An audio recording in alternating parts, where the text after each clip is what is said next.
जी हाँ दोस्तों, हजारों की भीड़ थी। एक ही मंच पर प्रधानमंत्री नरेंद्र मोदी और आंध्र प्रदेश के मुख्यमंत्री चंद्रबाबू नायडू बैठे थे। चंद्रबाबू नायडू बोलने के लिए उठे और माइक से बोलना शुरू किया। बोलते बोलते नायडू ने अपना एक्सप्रेशन अचानक से बदल दिया और उनके इस एक्सप्रेशन को देख उन्होंने जो कहा उसे सुनते ही प्रधानमंत्री नरेंद्र मोदी हैरान हो गए, भौचक्के होकर देखते रह गए, सोच में पड़ गए। यकीन नहीं हुआ आखिर चंद्रबाबू नायडू ने ऐसा क्यों किया। नमस्कार दोस्तों, मैं हूं परवीन सानी। दोस्तों, आंध्र प्रदेश के मुख्यमंत्री चंद्रबाबू नायडू ने जो शब्द निकाले उससे मोदी तो हैरान हुए ही, लेकिन उससे आगे उनका मैसेज, उनकी कही बात सीधे तौर पर बिहार के मुख्यमंत्री नीतीश कुमार के पास पहुंच गई। चंद्रबाबू नायडू ने अपने शब्दों के जरिए बिहार के मुख्यमंत्री नीतीश कुमार को आगाह किया। एक तरह से उन्होंने अलर्ट किया। लेकिन दोस्तों, चंद्रबाबू नायडू ने जिस अंदाज में नीतीश को अलर्ट किया, एनडीए के भविष्य को लेकर जो बात रखी, उससे उन्होंने दक्षिण भारत में अपने लिए एक दुश्मन को तैयार कर लिया है। वो दुश्मन कोई और नहीं, तमिलनाडु के मुख्यमंत्री एम.के. स्टैलिन होंगे। एक तरह से दोस्तों, चंद्रबाबू नायडू ने नीतीश कुमार को अलर्ट करने के चक्कर में सीधे तौर पर तमिलनाडु के मुख्यमंत्री एम.के. स्टैलिन और इसके साथ कांग्रेस नेता राहुल गांधी और आरजेडी नेता तेजस्वी यादव से पंगा ले लिया। दोस्तों, बिहार की राजनीति में एक बात कही जा रही है कि बिहार के मुख्यमंत्री नीतीश कुमार सीट शेयरिंग को लेकर बीजेपी से नाराज है। नाराजगी की पहली वजह यह है कि बीजेपी ने जेडीयू को बड़े भाई से हटाकर अपने बराबर में ला दिया है।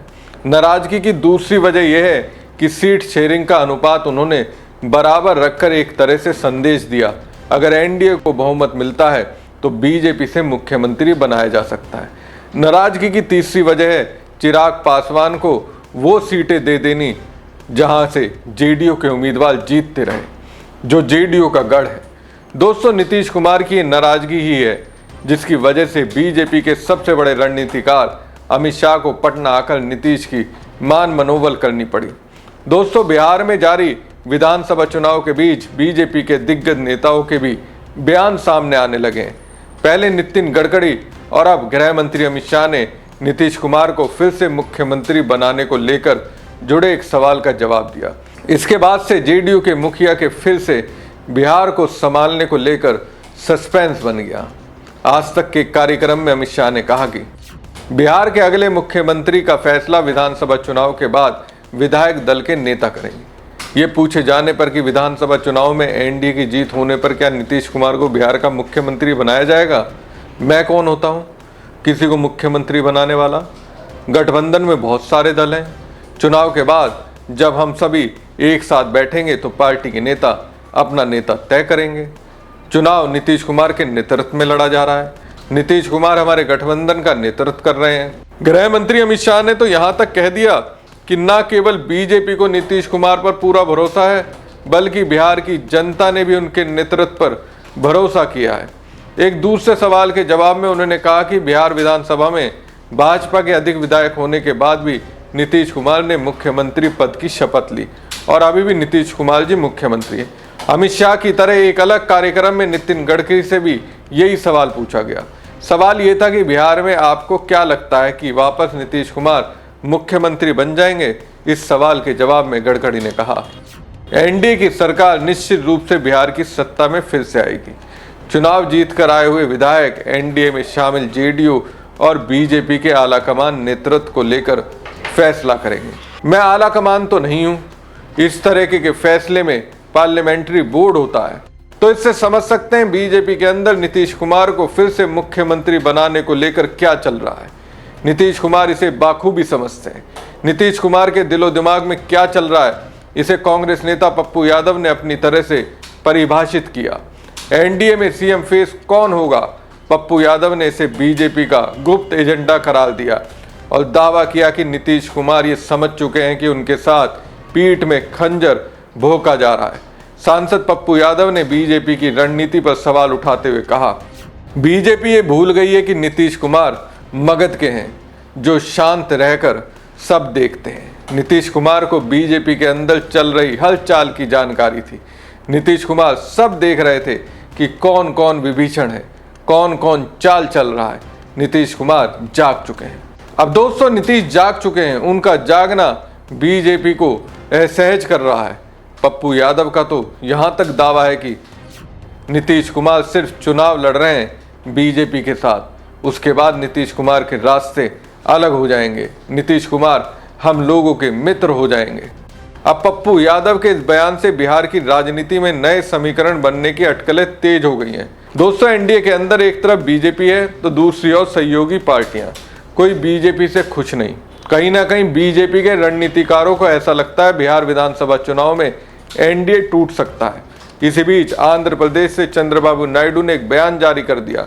मुझे लगता है नीतीश कुमार के लिए संदेश है। नीतीश कुमार और चंद्रबाबू नायडू एक दौर में जब अटल बिहारी वाजपेयी की सरकार थी तब भी बीजेपी के साथ थे। वाजपेयी के दौर में बीजेपी के अंदर एक अलग माहौल था, बीजेपी की अलग सोच थी। तब बीजेपी अपने सहयोगी पार्टियों को साथ लेकर चलती थी। उस वक्त सहयोगी पार्टियों को मजबूत करने पर बीजेपी का फोकस होता था। लेकिन मोदी के दौर में बीजेपी बिल्कुल ही बदल गई। इस दौर में बीजेपी अपने ही सहयोगी पार्टियों को डसती है, उनको पूरी तरह से कमजोर कर देती है। कई उदाहरण हैं। महाराष्ट्र में शिवसेना का बीजेपी ने क्या हाल किया ये किसी से छिपा नहीं है। ओडिशा में बीजेडी के साथ बीजेपी ने क्या किया ये भी किसी से छिपा नहीं है। पंजाब में शिरोमणि अकाली दल कैसे बर्बाद कर दिया सबके सामने।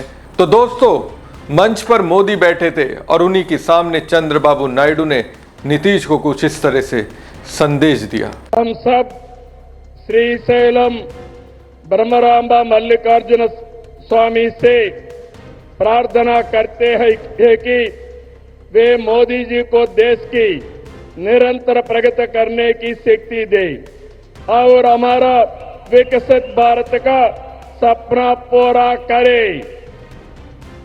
हमें पूरा विश्वास है कि बिहार में एनडीए की जीत होगी और मोदी की विजय यात्रा इसी तरह आगे बढ़ती रहेगी। तो सुना आपने नायडू किस भाषा में बात कर रहे हैं, क्या कह रहे हैं? वो कह रहे हैं हिंदी में भाषण देते हुए कहा, हम सब मल्लिकार्जुन स्वामी से प्रार्थना करते हैं कि वो पीएम मोदी को देश की निरंतर प्रगति करने की शक्ति दे और हमारे विकसित भारत का सपना पूरा करें। इसके बाद नायडू कहते हैं बिहार में एनडीए की जीत होगी और इसी तरह प्रधानमंत्री मोदी की विजय यात्रा आगे बढ़ती रहेगी।